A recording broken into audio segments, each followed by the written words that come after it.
Arnold classic UK overall finish हो चुका है और जैसे सबको उम्मीद थी कि शो बहुत अच्छा होगा, एथलीट्स बहुत अच्छे अच्छे compete करेंगे, तो उम्मीद के ऊपर तो ये शो बहुत अच्छा खरा उतरा। एथलीट्स ने ऐसा नहीं था कि किसी भी एथलीट को ऐसा देख के लगा था कि शो छोटा है। शो का ओवरऑल लाइनअप इतना स्ट्रॉन्ग था और इतना स्टैक्ड था कि सभी एथलीट्स बहुत अच्छा पीक करके स्टेज पे हमें दिखाई दे रहे थे। बस एक ऐसी चीज़ थी जिसने हमें डिसअपॉइंटमेंट दी, एक नहीं दो ऐसी चीज़ें। पहली चीज़ तो ये थी कि आर्नोल्ड यहाँ पे अवेलेबल नहीं थे, जिनके नाम पे ये शो था वही अवेलेबल नहीं थे, तो शो का एक हाइप और कम हुआ।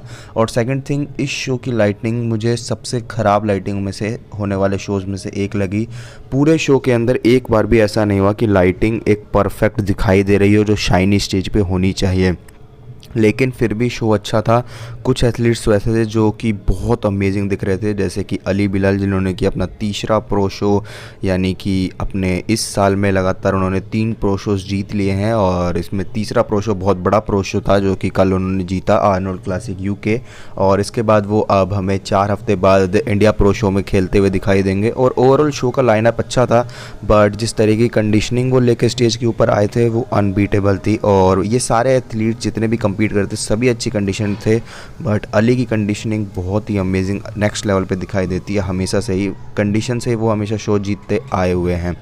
ओवरऑल शो की लाइनअप के अंदर जिस तरीके से कंपटीशन compete हुआ, अली की कंडीशनिंग की वजह से उन्हें फर्स्ट रैंकिंग मिली, बट बाकी एथलीट्स के जो भी रैंकिंग है उस रैंकिंग को वो पूरा शो इतनी हाइप के साथ compete नहीं हुआ क्योंकि इतने बड़े बड़े एथलीट्स उसमें compete नहीं कर रहे थे। बट ओवरऑल शो के अंदर सिर्फ एक चीज़ जो जिसने सबका ध्यान खींचा वो ये था कि शो के अंदर एथलीट्स अच्छे थे, कंप्लीट थे, बहुत ही अच्छे जो कहते हैं लाइनअप था वो था। बट लाइटिंग की वजह से शो के अंदर जिस एथलीट की जितनी पोटेंशियल दिखनी चाहिए थी, जो चार्म दिखना चाहिए था, वो उस तरीके से नहीं दिखा। बट हाँ, मेंस फिजिक डिवीज़न तो अली बिलाल ने ओवरऑल विन किया और इस बार वो 4 वीक के बाद हमें इंडिया प्रो शो में compete करते हुए दिखाई देंगे। सेकेंडली बात कर लेते हैं हम ओपन क्लास की, जो कि one of the favourite class है बॉडी बिल्डिंग की, हमेशा से ही रही है।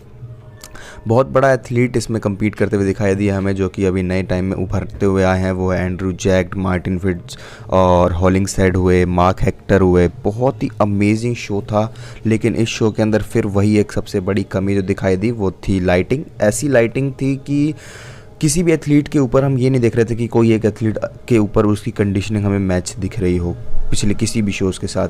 ओवरऑल लाइनअप पूरा इतना ख़राब हमें दिखाई देने लगा लाइटिंग की वजह से कि जो एथलीट्स अच्छा दिखना भी हो रहा होगा वो भी हमें लाइटिंग की वजह से अच्छा ना दिखाई दे। पूरे के पूरे शो में लाइटिंग के मैं यही कहूँगा, इससे ख़राब लाइटिंग मैंने आज तक नहीं देखी शोज़ के अंदर। बहुत ख़राब लाइटिंग थी। बट हाँ, जो वीडियोस हमारे सामने हैं उसके अकॉर्डिंगली अगर मैं बात करूँ, आंड्रे जैक बहुत अमेजिंग दिख रहे थे, जैसा कि हमने उन्हें अभी कुछ टाइम पहले भी देखा था शो में। तो शो के अंदर बहुत अमेजिंग दिख रहे थे। ये चीज़ मैं गारंटी के साथ कह सकता हूँ, इस साल वो टॉप 8 मिस्टर ओलंपिया में क्रैक करेंगे अगर यही कंडीशन लेके आते हैं तो, क्योंकि साइज़ से तो डोमिनेट करते ही हैं, बट जिस तरीके की फुलनेस अभी उनके पास आ रही है, कुछ पोजेस तो ऐसे थे जिसमें वो वन सिंगल हैंडेडली जीत रहे थे, जैसे side chest, most muscular, abdominal thigh, जो एक्स फ्रेम उनका दिखता है बहुत अमेजिंग दिखता है। बट सेकेंडली इसमें एक ऐसे एथलीट के बारे में मैं बोलना चाहूँगा जिस एथलीट के ऊपर मुझे ऐसा लगता है कि उसे एक रैंकिंग ऊपर जाना चाहिए था, क्योंकि जो साइज़ डोमिनेशन हमें देखने के लिए मिला है हॉलिंगसेड की तरफ से वो बहुत अच्छा था। बट पैट्रिक को जजेस ने ऊपर रखा, शायद सिमेट्री वाइज के लिए रखा हो, क्योंकि वो थोड़े से छोटे एथलीट हैं, अच्छे एथलीट हैं। बट मुझे ऐसा लगता है कि हॉलिंगसेड का जो साइज़ डोमिनेशन था, जो कंडीशनिंग वो लेके आए थे हॉलिंगसेड, मैं कह रहा हूँ ऐसी कंडीशनिंग बहुत रेयर होती है आज की डेट में, क्योंकि ओवरऑल कंपटीशन में एथलीट्स साइज़ वाइज बहुत अमेजिंग थे। ऐसा नहीं था कि कोई एथलीट छोटा दिख रहा हो, चाहे वो मार्जिन फिट्ज हो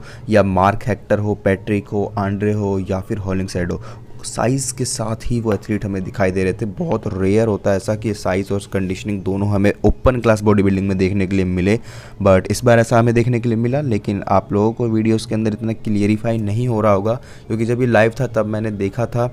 ओवरऑल कंपटीशन बहुत अच्छा था, बट लाइटिंग की वजह से आप उतने इम्प्रेस नहीं होंगे, क्योंकि लाइटिंग ने इस पूरे शो की जो कंडीशनिंग थी एथलीट्स की उसे छुपा के रख दिया, जो कि एक सबसे ख़राब चीज़ों में से एक जो हो सकती है वो हुई। तो ओवरऑल रिजल्ट्स तो यही रहे कि आंड्रे टॉप किया उन्होंने, और उन्होंने अपना इस साल का दूसरा प्रो शो जीत लिया। पैट्रिक आए सेकंड, थर्ड प्लेसिंग आई हॉलिंगसेड की, फोर्थ प्लेसिंग आई मार्टिन फिट्ज की, जो कि पिछले बार से इस बार भी वेल कंडीशन दिखाई दिए थे, बट जजेस अभी उन्हें प्रेफरेंस पे नहीं रख रहे।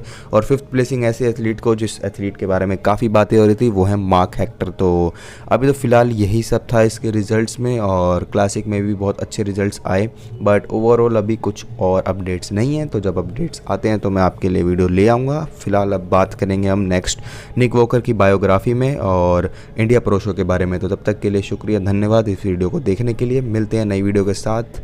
जय हिंद।